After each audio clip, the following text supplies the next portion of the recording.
लक्षद्वीप द्वीप विवाद पर भाजपा प्रवक्ता शहजाद पूनावाला ने कहा, कांग्रेस ने ऐसा किया, डीएमके ने इसे छुपाया। दोनों पार्टी परिवार को प्राथमिकता देती है। इन लोगों ने नेशन फर्स्ट का नहीं सोचा और देश के टुकड़े करके दे दिए। जमीन का टुकड़ा नहीं, एक ऐसी भूमि जो भारत और तमिल का एक हिस्सा था और जिससे तमिलनाडु के मछुआरों की जीवनी और जिंदगी और सुरक्षा जुड़ी हुई थी, उसको कंसीलमेंट, कंस्पिरेसी और कल्यूजन से कांग्रेस और डीएमके के प्रथम परिवार ने सौंप दिया थाली में। और हमने देखा है कि 1974 में यह निर्णय लिया गया, परंतु 1960 से ही इसकी भूमिका बनाने के लिए नेहरू जी ने जिस प्रकार से कहा कि इस टुकड़ी की क्या अहमियत है, इसकी कोई अहमियत नहीं है इस जमीन की। उसके बाद जब एमसी सेतलवाद और लीगल ओपिनियन, हिस्टोरिकल ओपिनियन और जॉइंट सेक्रेटरी एमईए का ओपिनियन था कि ये जमीन हमारी है, उसको भी नजरअंदाज किया गया। और केवल कांग्रेस ही नहीं, कांग्रेस ने डीएमके की उस समय की सरकार करुणानिधि जी को पूरे कॉन्फिडेंस में लिया।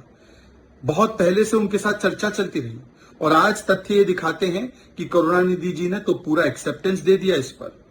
जो केंद्र के ऑफिशियल्स गए थे उनसे मिलने, उन्होंने तो ये भी बताया कि केवल ये नहीं स्पष्ट होता है कि हु डिड इट, आज तो ये भी स्पष्ट होता है कि हु हिड इट, क्योंकि करुणानिधि जी ने बताया उनसे कि पब्लिक रिएक्शन आएगा तो मैं गारंटी लेता हूं कि इसको मैं बहुत ही कम कर दूंगा ताकि इससे कोई बवाल ना मचे।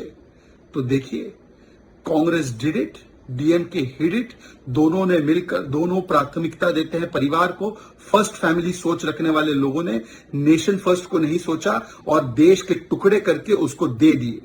और तमिलनाडु के मछुआरों का, उनकी जिंदगियों को बर्बाद करने के लिए ये दो पार्टी जिम्मेदार है और आज दोनों पार्टियों को पूछना जाना चाहिए।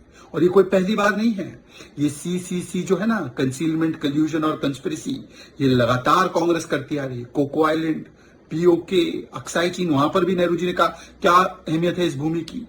फिर उसके बाद हमने देखा है कि हजारों वर्ग किलोमीटर जमीन जो है भारत की, इसी प्रकार से अलग अलग जगहों पर दे दी और डीएमके ने उस पर मुहर लगाई। इन दोनों पार्टियों से पूछना चाहिए कि आज भी तो भारत की एकता, अखंडता और सार्वभौमिकता, सॉवरेनिटी को जो अगर कहीं से हमला होता है तो कांग्रेस और डीएमके से ही होता है। ए राजा का बयान हो या राहुल गांधी का बयान हो, ये दोनों लोग कहते हैं भारत तो देश ही नहीं है। भारत के विभाजन करने की सोच, उसके टुकड़े करने की सोच इन दोनों पार्टियों में निहित है। वैसे तो ये जो इनका गठबंधन है, ये देश के नाम में डॉट डॉट डॉट लगाता है, I.N.D. पर ये देश में डाउट पैदा करता है, देश को डिवाइड करता है और देश के बंटवारे और पार्टीशन की हमेशा राजनीति करता है, डिवाइड एंड रूल की। कभी धर्म के आधार पर, जाति के आधार पर, भाषा के आधार पर, और किस प्रकार से भारत को बांटो और राज करो, ये आज भी उनके राजनीति